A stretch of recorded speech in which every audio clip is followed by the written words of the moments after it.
قرآن ہے میرا رہنما قرآن، شفا ہے نور ہے قرآن، جلا دل کی میرا قرآن، رضا رب کی میرا قرآن، قرآن قرآن۔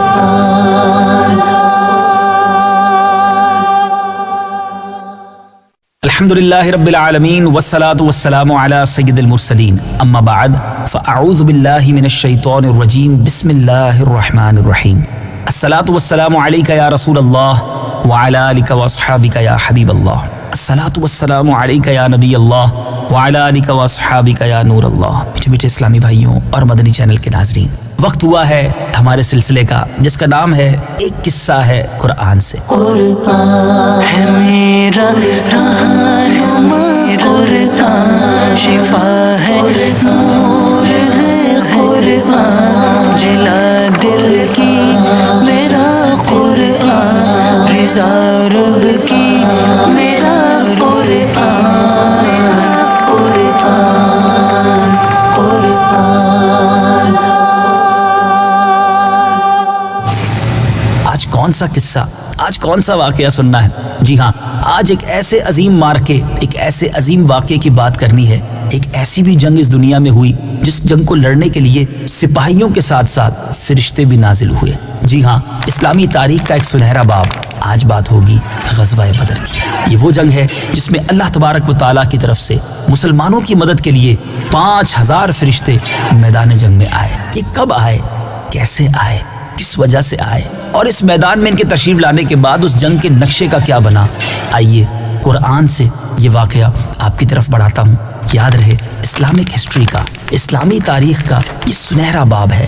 ہم کو، ہمارے گھر والوں کو، ہمارے بچوں کو بھی ان تمام سنہرے واقعات کے بارے میں ضرور معلومات ہونی چاہیے۔ جنگ بدر کفر و اسلام کا مشہور ترین مارکہ ہے۔ 17 رمضان مبارک سن 2 ہجری میں مکہ اور مدینہ کے درمیان مقام بدر میں یہ جنگ ہوئی۔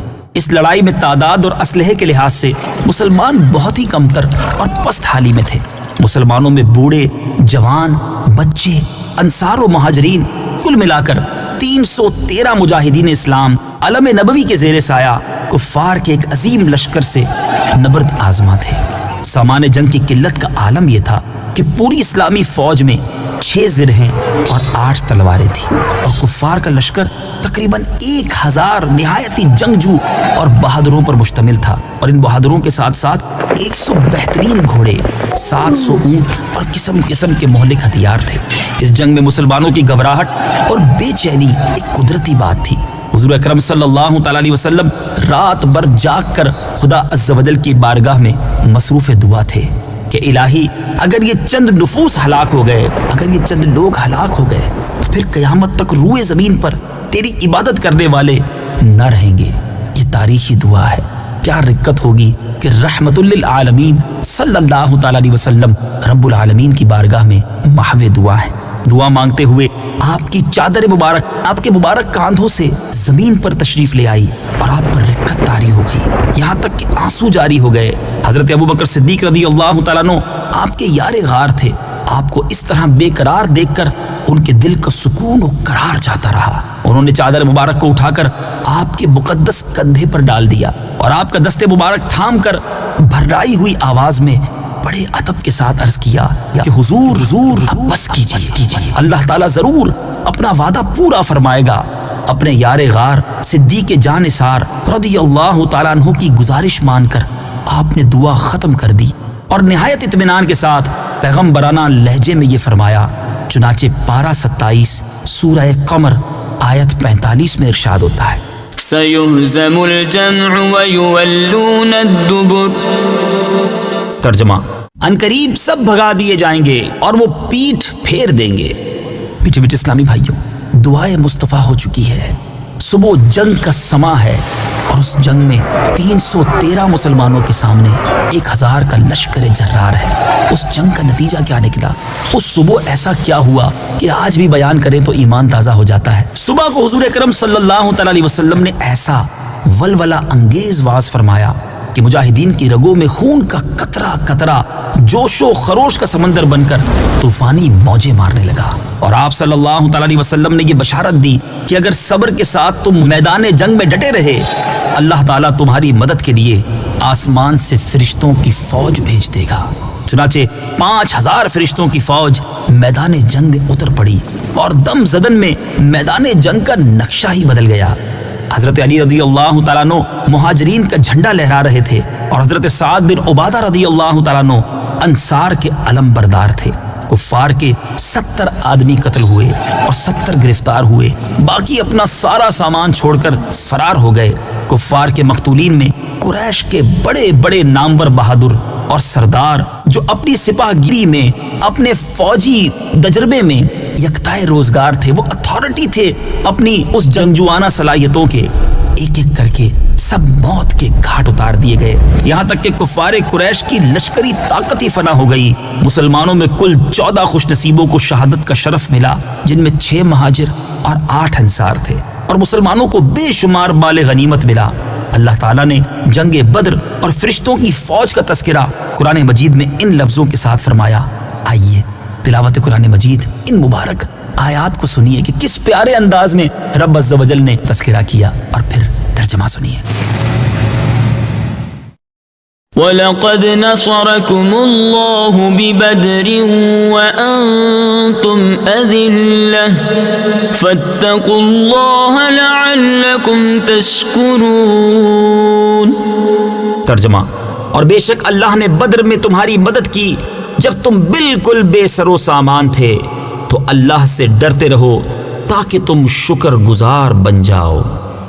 إذ تقول للمؤمنين ألن يكفيكم أن يمدكم ربكم ب3000 من الملائكة منزلين۔ ترجمہ، یاد کرو اے حبیب جب تم مسلمانوں سے فرما رہے تھے، کیا تمہیں یہ کافی نہیں کہ تمہارا رب 3000 فرشتے اتار کر تمہاری مدد کرے؟ بلى إن تصبروا وتتقوا ويأتوكم من فورهم هذا يمددكم ربكم ب5000 من الملائكة مسومين۔ ترجمہ، ہاں کیوں نہیں، اگر تم صبر کرو اور تقوی اختیار کرو اور کافر اسی وقت تمہارے اوپر حملہ آور ہو جائیں، تو تمہارا رب 5000 نشان والے فرشتوں کے ساتھ تمہاری مدد فرمائے گا۔ وما جعله الله إلا بشرى لكم ولتطمئن قلوبكم به وما النصر إلا من عند الله العزيز الحكيم۔ ترجمہ، اور اللہ نے اس امداد کو صرف تمہاری خوشی کے لیے کیا، اور اس لیے کہ اس سے تمہارے دلوں کو چین ملے، اور مدد صرف اللہ کی طرف سے ہوتی ہے جو زبردست ہے، حکمت والا ہے۔ میٹھے میٹھے اسلامی بھائیوں، اس مبارک واقعے کو جب بھی سنتے ہیں، جب بھی پڑھتے ہیں، ایمان تازہ ہو جاتا ہے۔ آج اس قصے کو سننے کے بعد میں نے اور آپ نے کیا سیکھنا ہے؟ علماء بڑے پیارے پیارے مدنی پھول ہمیں بتاتے ہیں کہ جنگ بدر میں مسلمانوں کی تعداد اور سامان جنگ کی قلت کے باوجود فتح مبین نے مسلمانوں کے قدموں کا بوسہ لیا۔ اس سے یہ سبق ملتا ہے کہ فتح کثرت تعداد اور سامان جنگ کی فراوانی پر موقوف نہیں، بلکہ فتح کا دار و مدار نصرت خداوندی پر ہے کہ وہ جب چاہتا ہے تو فرشتوں کی فوج آسمان سے میدان جنگ میں اتار کر مسلمانوں کو فتح و نصرت عطا فرما دیتا ہے، اور مسلمان قلت تعداد اور سامان جنگ نہ ہونے کے باوجود فتح مند ہو کر کفار کے لشکروں کو تہس نہس کر دیتے ہیں۔ مگر اللہ تعالیٰ نے اس کے لیے 2 شرطیں رکھی ہیں، ایک ہے صبر اور دوسرا تقوی۔ اگر مسلمان صبر و تقوی کے دامن کو تھامے ہوئے خدا کی مدد پر بھروسہ کریں تو اللہ تعالیٰ انہیں ہر محاذ پر فتح مبین عطا فرمائے گا، اور مسلمانوں کے قدم جو ہے وہ کامیابی چومے گی۔ میٹھے میٹھے اسلامی بھائیوں، بس ضرورت اس بات کی ہے کہ صبر و تقوی کے ہتھیاروں سے لیس ہو کر خدا کی مدد کا بھروسہ کر کے ہمیں زندگی گزارنا چاہیے، کیونکہ اللہ تبارک و تعالی مسلمانوں کی ضرور مدد فرماتا ہے۔ قرآن میں اللہ تعالیٰ فرماتا ہے وَمَا النَّصْرُ إِلَّا مِنْ عِنْدِ اللَّهِ، ترجمہ، اور مدد صرف اللہ کی طرف سے ہوتی ہے۔ کہنے والے نے کیا خوب کہا ہے، کافر ہو تو تلوار پہ کرتا ہے بھروسہ، مومن ہو بے تیغ بھی لڑتا ہے سپاہی۔ اللہ تعالیٰ ہمارے جذبہ ایمانی کو اور طاقت اور عروج عطا فرمائے۔ مدنی چینل دیکھتے رہیے، قرآن پاک کا ایک اور خوبصورت واقعہ لے کر پھر حاضر ہوں گے۔ صلو علی الحبیب صلی اللہ تعالی علی محمد صلی اللہ علیہ وسلم۔ قرآن ہے میرا رہنما، قرآن شفا ہے، نور ہے قرآن، جلا دل کی